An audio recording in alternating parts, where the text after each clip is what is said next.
It took me nearly 7 months to learn how to turn down food in Georgia.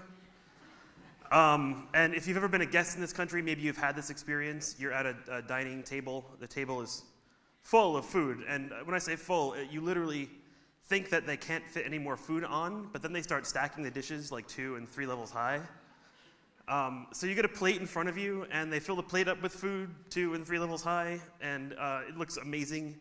You've never seen anything like it. You have eggplant rolled in walnut paste or barbecued pork, roasted chicken. I'm getting hungry.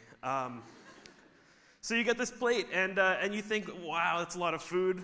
All right, so you start to eat, and you're kind of getting a little bit full, but you manage to finish your plate, and just as you scoop that last delicious morsel off your plate, what happens? It gets refilled. Yeah, so now you have a second plate. Okay, so you start to eat this second plate of food, and you're thinking, I'm not going to have room for dessert. And you finish it, and then a third plate, and then maybe, if you're really adventurous, a fourth. And you eat so much that you can't move, and you think they will have to roll you out in a stretcher. And you think to yourself, well, okay, it's my first day, I'm a guest, it's new, it's a special occasion. Certainly they can't expect me to eat this much every day. But they do. And days turn into weeks, weeks turn into months. You start to change shape. And so if you're me, you're thinking about this the whole time, and you're trying to place it in context and figure out a solution. And if being chronically overfed is a problem, you're trying to think of a solution to that problem. So I thought about other food-related issues in Georgia. I thought about Georgian restaurant culture. And I noticed something. Whenever I would see a group of Georgians get up from their table at a restaurant, there would always be food left there. And that was a little bit strange to me. And I kind of wondered about it, but I didn't really ask anyone. And then I also thought about this Georgian food called khinkali, which is a dumpling with a stem. And you pick it up at the stem and you eat it, then you leave the stem on the plate.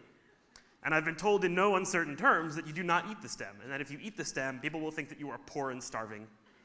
And they will mock you until the end of eternity. And so I was thinking, if a khinkali stem, if a little piece of food left on a plate can signal to the world, I have enough money to eat, then maybe leaving some food behind on the table at a restaurant could signal that, and then maybe if you don't leave food behind at a restaurant, what you're really saying to the world is, I didn't have enough money to order all the food that I wanted. So my thought was that maybe people ordered more food than they could eat, just to sort of show that they could. And then I was thinking about that empty plate in front of me, and I was saying, what does that empty plate signal to my host? What does that empty plate signal to the other guests? And then I realized maybe the empty plate signals, well, certainly if I could finish this plate, I have room for more food, because nobody eats exactly as much as they want, right? You always have some leftover space when you have an empty plate. And then maybe when another guest looks at that empty plate, they think, wow, our host isn't very good. I mean, that guy has an empty plate. What's going on there? And so I thought I would do an experiment. And I, one day at a meal, left some food on my plate when I was full instead of forcing it down. And when I did my obligatory my hosts were like, oh, okay, he's done. And I was, oh, this is great. So I told my friends, and it seemed to work for them. So, what was going on was that the language, it wasn't a language barrier. People always talk about a language barrier when you go to a new place. But the language of no is very simple. The problem was that there was a context barrier, a cultural difference, and everything that you say is interpreted through a context. My refusal to eat more was interpreted through the context of the empty plate in front of me, which turned my no into a polite refusal as opposed to a genuine inability to force more food down my throat. I came here with a program called Teach and Learn with Georgia. Teach and Learn with Georgia is a program run by the Georgian Ministry of Education and Science, totally funded by the Georgian government. And it is unlike other language programs in other countries. It is unique for this reason. Teach and Learn with Georgia's explicit goal is that we be language instructors and cultural ambassadors. We provide not just education in the language, but we also provide education in the context. Teach and Learn with Georgia wants to bring 10,000 of us, native speakers of foreign languages, mostly English, but also Italian, German, whatever, whoever wants to come. And they put us in host families. They put us in communities and villages and regions. Some of us are lucky to be in Tbilisi. Some of us are lucky to be on the Black Sea coast. Some of us are lucky to be in Kakheti. My point is, anywhere you go in Georgia, you're lucky to be there. We've spoken to the Minister of Education on several occasions. He meets with us from time to time, and he always makes sure to tell us that we are not just English teachers, we're cultural ambassadors. Now, being a cultural ambassador has pitfalls. You make mistakes, especially if you don't really know that much about the culture. And I have made mistakes in my time in Georgia. And these mistakes have ranged from the very trivial to the very profound. And I'll give you an example. So we heard before about a famous lemonade shop on Rustaveli Avenue. I like lemonade. I got here to Georgia on August 29th, 2010. It was 40 degrees Celsius, 104 degrees Fahrenheit. It was hot. We walked all around the city. We saw the old town, Metechi Church, Sameba, the president's house. And we were sweating, and we were hot, and we were sort of miserable, and we were like, what can we do? So we found a cafe, a nice outdoor cafe, and we sat down.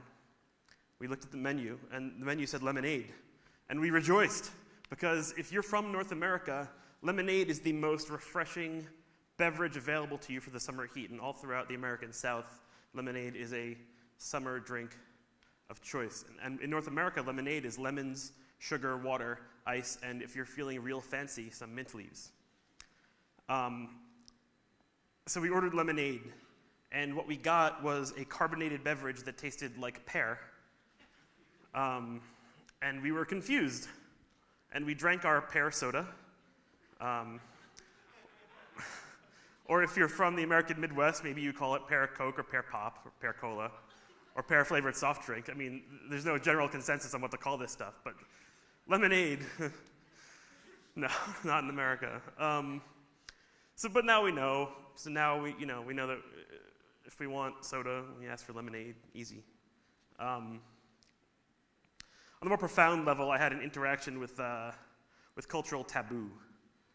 So I wrote a blog post called Sex in Georgia. And if you have not read this blog post, don't. It's not worth it. It was in no way merited the attention that it got. And it was like a mistitle anyway, because it was mostly about like dating and relationships. But I thought that like dating and relationships in Georgia didn't have as much punch. So I went with Sex in Georgia, and then Georgia punched back. So I got thousands of views. I got hundreds of comments. I got a little piece run on me on one of the television stations about how evil foreigners are coming to infect Georgia. And it was crazy, but a lot of the response was hostile. It was angry, and I didn't know why, because some people were like angrily agreeing with me, and some people were like angrily disagreeing with things that other people had said. And like I was just like, what? Can't we all just get along?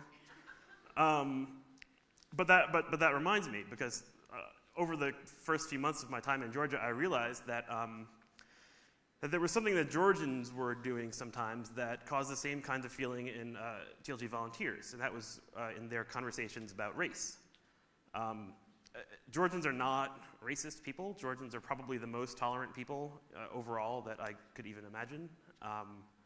But there's actually, because there's no history of racial or sectarian problems in Georgia, because people kind of just come here and get along, there hasn't been a taboo built around race like there is in America.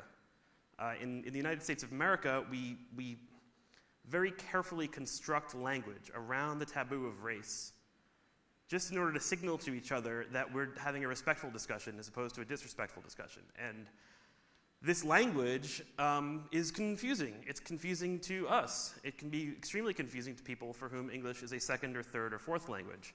And an example of that, I'll give you two phrases that we use to refer to black people in America. One phrase is people of color. The other phrase is colored people. So people of color is so politically correct that it signals maybe this guy studied racial theory at an American liberal university. He's going out of his way to be politically correct. Some people are offended by the term just because it's so politically correct and they feel like we're pandering. The other phrase, colored people, is like so offensive that I feel uncomfortable using it in a talk that I know that some of my friends will see. It's bad. It refers to the negative racial history in America. And so I've had to explain this distinction to people here, both from Georgia and other TLGers from other countries that I've met. And, well, what's the difference? People of color, colored people, same words. But the context is just so different and so powerful.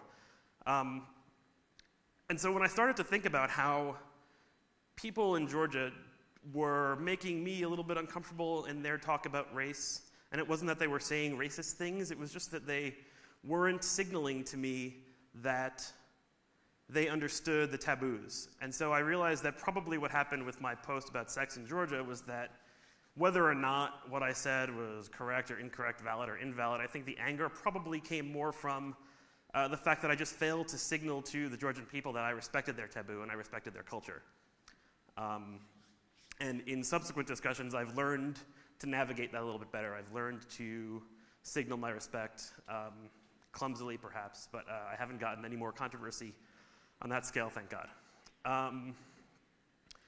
So again, communication is not just the language that you use, it's also the context in which you use the language. And that's what makes TLG so unique.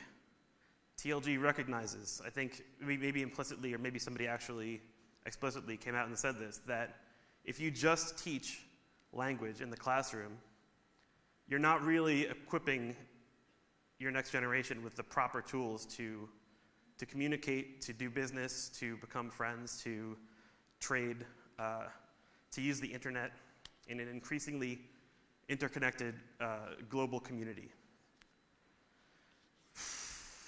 So, it is sort of painful when you make these mistakes. As we saw in the video about being wrong is not fun, or realizing that you're wrong is not fun. And people would tell me, well, oh, it's culture shock, it'll go away. But I actually hate the word culture shock, or the phrase culture shock, because it makes it seem like it's just some kind of random event that you get over. I prefer to think of these interactions and this painful experience as growing pains. I prefer to think that other people in the world will benefit from my mistakes. I prefer to think that if I make a mistake and analyze it and figure it out and agonize over it for hours and hours, that other people won't have to do that. And I think that there is evidence of my success because I was talking about this talk, and I was talking about my opener, about the empty plate, with a friend of mine, and he said that he had heard about the empty plate thing from a mutual friend who I met through my blog. And I was like, well, maybe what I'm hearing now is my own discovery telephoned to me and told third hand. And if that's the case, and actually even if it's not the case, even if this is an independent discovery by 2 or 5 or 12 TLG volunteers of the 1,000 who are here, the point is that the message is out. The point is it's on the internet. It's now it's in a TED Talk. It's being told in word of mouth at parties and gatherings. The point is that we, as TLG volunteers and as cultural ambassadors, have created a new piece of cultural knowledge, and we share these new pieces of cultural knowledge, and that's, I think, the real value of cultural exchange in language education. Thank you.